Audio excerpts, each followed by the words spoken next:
성도 여러분 안녕하십니까? 수요일의 말씀 시간입니다. 오늘은 그 기쁜 소식의 전파라는 제목을 가지고 이 로마서에서 바울이 말한 바와 마태복음에 나타나는 예수님의 복음 전파에 관한 말씀을 한 가지 생각을 해보고자 합니다. 마태복음의 마지막 장 28장 18절부터 20까지 보면 이것은 대위임령이라 이렇게 알려져 있습니다. 부활하신 예수님께서 제자들에게 하신 마지막 말씀인데 하늘과 땅의 모든 권세를 내게 주셨으니 그러므로 너희는 가서 모든 민족을 제자로 삼아 아버지와 아들과 성령의 이름으로 세례를 베풀고 내가 너희에게 분부한 모든 것을 가르쳐 지키게 하라. 볼지어다 내가 세상 끝날까지 너희와 항상 함께 있으리라 하시니라 하셨습니다.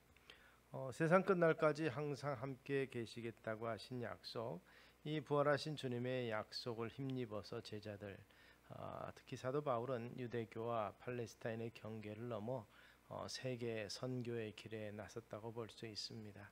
그는 복음 때문에 또 복음을 위해서 모든 일에 하나님의 일꾼으로 자천하였다 이렇게 말하고, 많이 견디는 것과 환난과 궁핍과 고난과 매맞음과 갇힘과 난동과 수고로움과 자지 못함과 먹지 못함 가운데서도 이렇게 말합니다. 그러한 가운데서도 사도로서의 위치와 본분을 지켰다. 그러면서 자기 자신과 복음 전도자들의 자신에 대해서 우리는 속이는 자 같으나 참되고 무명한 자 같으나 유명한 자여 죽은 자 같으나 보라 우리가 살아있고 징계를 받는 자 같으나 죽임당하지 아니하고 근심하는 자 같으나 항상 기뻐하고 가난한 자 같으나 많은 사람을 부유하게 하고 아무것도 없는 자 같으나 모든 것을 가진 자로다. 스스로를 그렇게 정의한 것을 볼 수 있습니다. 그런 면에서 사도 바울은 순교하는 이 죽음으로써 하나님의 사랑과 이런 그를 향한 하나님의 은혜와 이런 것들을 보답한 삶이라고 볼 수 있습니다. 사실은 그러한 것들로 인해서 바울의 복음 전파의 열정과 또 하나님을 사랑하는 그 사랑은 변하지 않은 것을 볼 수 있습니다. 그런 면에서 이 사도 바울이 꿈꿨던 땅끝까지 이뤄 정의되고 제자들이 소망했던 이 복음의 증인으로서 땅끝까지 이르는 그러한 일들은 이제 거의 완성되어 가고 있는 현실이라고 볼 수 있습니다. 이 교회 역사를 보면 어두운 역사도 있습니다. 긍정적인 역사보다도 또 어두운 역사를 강조하면서 우리의 경각심을 일깨우는 많은 메시지들도 있는데, 그 중에 2차 대전 이후에 이 복음 전하는 일을 선교라 이렇게 명명했던 것들이 조금 변화되는 그러한 모습에 대해서 이야기들을 합니다. 미션이라는 선교 대신에 복음화라든지 인간화, 또는 한쪽에서는 해방이라는 개념을 사용을 하기도 하고, 해외 선교라는 말 대신에 국제 협력과 연대 이런 단어를 쓰기도 하고, 미시올로지라는 선교학이라는 말 대신에 인터컬처럴 티올로지, 즉 이 다문화 교류 이런 것들로 이야기를 합니다. 그래서 더 이상 선교라는 말을 사용하지 않는 것은 그동안의 선교라는 이름으로 가졌던 교회의 어두운 일면이 있기 때문이다 이렇게 주장하시는 분들도 있습니다. 물론 선교 역사가 이렇게 부정된 것만으로 점철된 것이 아니라 깊고 길고 어두운 그늘의 반대편에 목숨을 건 선교사들의 헌신과 자국민들보다도 더 선교주의 언어와 문화와 전통과 역사를 존중한 선교사들의 실천적인 사랑이 어디서든지 보여지고 있습니다. 더욱더 빛나는 모습이 보여집니다. 그런 가운데 이 복음 전하는 것, 선교하는 것, 해외나 국내나 사실 어느 곳에든지 내가 알고 있는 바 이 복음을 전하는 일은 매우 중요한 의미가 있습니다. 그리고 또한 교회에서 교회를 교회답게 하는 교회의 본질이라고 볼 수 있습니다. 이 복음 전도 또는 선교는 교회가 해도 되고 안 해도 되는 선택사항이 아니라 선교하지 않는 교회는 교회가 아니라고 볼 수 있습니다. 우리나라에 최초로 생겨진 대한유교 장로회 총회 첫 번째 총회장이었던 언더우드 선교사는 그 첫 번째 총회가 결성되고 나서 교회는 선교해야 된다. 그래서 교단의 우선적인 목표를 선교에다 두었었습니다. 그러면서 부제로 선교하지 않은 교회는 교회가 아니다. 이렇게 정의를 했던 것을 우리는 기억합니다.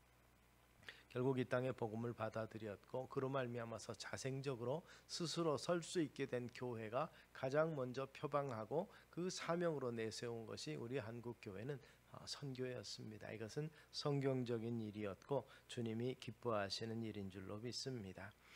그런 면에서 교회의 수많은 다양한 역할 가운데 하나로서의 선교가 아니라 교회를 교회답게 본질적인 부분을 생각하게 하는 것이 바로 이 선교라는 것이고 복음 전도라는 것입니다.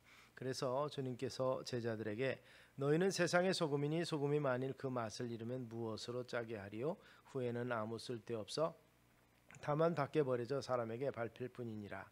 너희는 세상의 빛이라. 산 위에 있는 동네가 숨기지 못할 것이요 사람이 등불을 켜서 말 아래 두지 아니하고 등경 위에 두나니 이러므로 집안 모든 사람에게 비치느니라고 하셨습니다.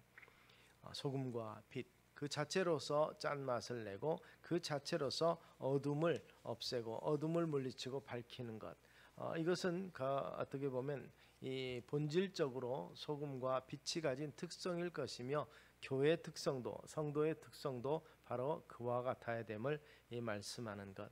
어떤 면에서 보면 교회는 선교적인 공동체요 교회는 산 위에 세워진 마을과 같다는 것을 우리는 인식하고, 성경적으로는 직접적으로 선교라는 단어가 나오지 않지만 부르심이라든지 보내심이라든지 이런 말씀을 통해서 선교라는 단어를 우리가 사용을 하고 있습니다.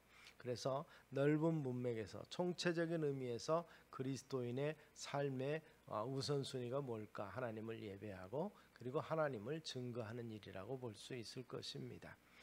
그래서 성경에서 이야기하고 있는 최초적 선교적 사건이다. 이것은 선교학자들은 그런 얘기를 합니다. 하나님의 창조가 선교적인 것이다. 하나님은 스스로 혼자 계셔도 되지만 인류를 창조하심으로 말미암아서 인류에게 하나님의 뜻을 펼치시고 복음을 전하시기 위해서 인간을 창조하셨고 인간이 부흥하고 번성해서 그들 가운데서 하나님의 이름이 찬양이 되고 높여지기를 원하셨다는 것입니다. 그것은 창조하시고 나서 그 피조물과 그 관계를 사랑으로 유지시키는 데서 하나님의 속성이 그대로 관계에 나타난 것이라 그들은 그렇게 이야기합니다. 그리고 그 사랑은 인간의 죄에도 불구하고 신실하신 하나님 자신이 약속한 그것을 구원을 약속함에 있습니다. 에덴 동산에서 아담과 하와가 선악을 알게 하는 열매를 먹고 범죄한 이후에 생명실과를 얻지 못했지만 그러나 하나님은 아담의 후손들에게 생명실과인 생명을 얻는 길을 제시해 주셨습니다. 그것도 자기의 외아들을 이 땅에 현신케 하시고 그리고 그가 피조물들에 의해서 십자가에 죽임당하시는 보혈을 흘림으로 말미암아서 우리의 죄값이 사해지는 역사를 이루셨다는 것입니다. 그런 면에서 인간의 죄에도 불구하고 신실한 사랑을 하신 그 하나님의 그 사랑에 우리는 찬양과 찬미로 응답하여야 될 것입니다. 하나님은 세상이 자신의 것으로 남아있기를 원하시고 이스라엘의 모든 민족과 함께 모든 민족이 하나님을 예배하기를 원하셨습니다. 인간의 하나님의 사랑에 응답지 못하고 또 넘어지는 모습들이 있고 죄 가운데 있는 모습을 볼 때 안타까움을 금치 못하고 계시는 것입니다. 그러면서 그 사랑을 참지 못하시며 외아들을 보내시고 지금도 성령을 통해서 우리가 회복이 되며 하나님 안에서의 올바른 찬양과 감사의 예배를 드리기를 기뻐하신다는 것입니다. 그리고 그들을 택해서 복의 근원이 되게 하신다는 약속을 해주신 것을 우리가 기억하시기 바랍니다. 이사야 선지자는 모든 민족들 사이에 분쟁을 판결하는 일, 뭇 백성 사이에 갈등을 해결하는 일, 그래서 칼을 쳐서 보습을 만들고 창을 쳐서 낫을 만들고 나라와 나라가 칼을 들고 서로 치지 않고 군사훈련도 하지 않는 평화, 즉 샬롬을 하나님의 선교의 성취로 봤다. 신학자들이 그렇게 해석을 합니다.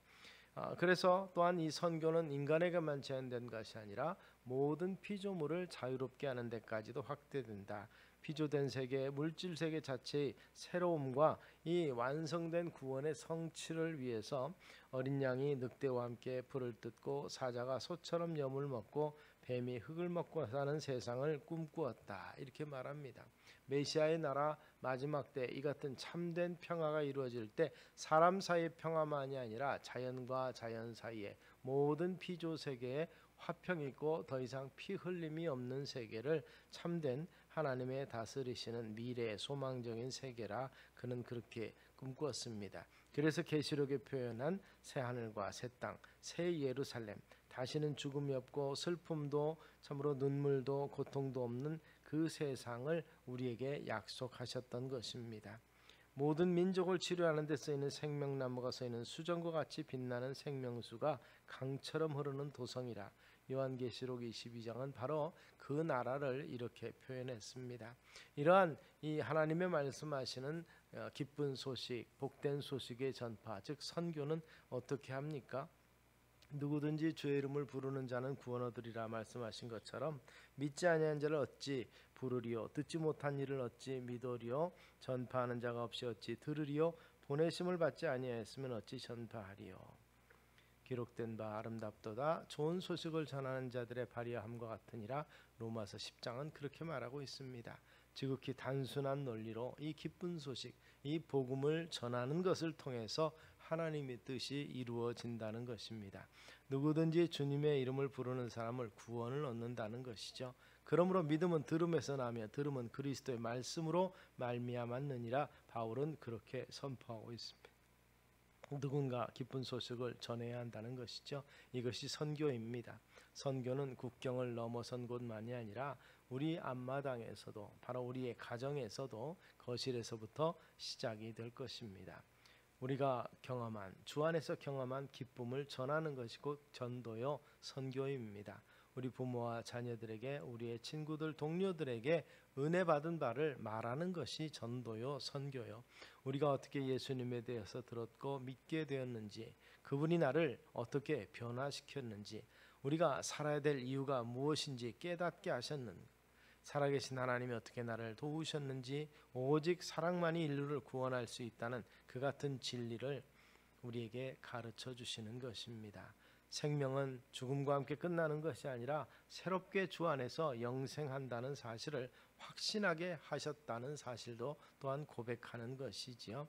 그런 면에서 선교는 대화의 자리에서 시작하고 참으로 멀리 해외에 가지 않아도 우리의 가정에서 우리의 자녀들과 우리의 부모님들과 우리가 속한 공동체 안에서 둘러앉아 하나님께, 그리고 하나님과 함께 살아온 세상을 이야기하는 것, 이것이 어떤 면에서 보면 전도요 선교라는 차원에서 본다면 이미 우리는 하나님의 선교사일 것입니다. 그런 면에서 하나님 나라를 전하는 일, 선교하는 일에 우리는 모두가 다 참여하고 있고 또 더욱더 깊이 연관되는 삶을 살아가게 될 것입니다. 그리스도 안에 있으면서 이 같은 일에 등한히 하는 일은 있을 수 없기 때문에 그렇죠. 그래서 이 기쁜 소식의 전파자로서 이 기쁜 소식을 전파함으로 주께로부터 받는 놀라운 은혜와 축복이 저와 여러분께 있게 되기를 주의 이름으로 축원합니다. 기도하겠습니다. 살아계신 아버지 하나님, 참으로 우리가 세상 살아가는 이유와 목적이 어디에 있는지를 다시 한번 깨닫게 하여 주시기를 원합니다. 주님 살아계심과 우리를 구원하셔서 지금도 일하시며 자기 백성의 모든 죄를 사하시며 자기 백성의 모든 삶 가운데서 풍성한 은혜 주시기를 원하시기를 하는 주님, 바로 그 주님을 우리의 주인으로 모시고 주의 이름을, 또 주께서 우리에게 베푸신 바 그 모든 은혜의 사건을 세상 가운데 널리 드러내는, 선교하는, 전도하는, 전파하는 생명 구령을 위해서 힘쓰는 저희가 되게 하여 주시옵소서. 예수님 이름으로 기도드리옵나이다. 아멘.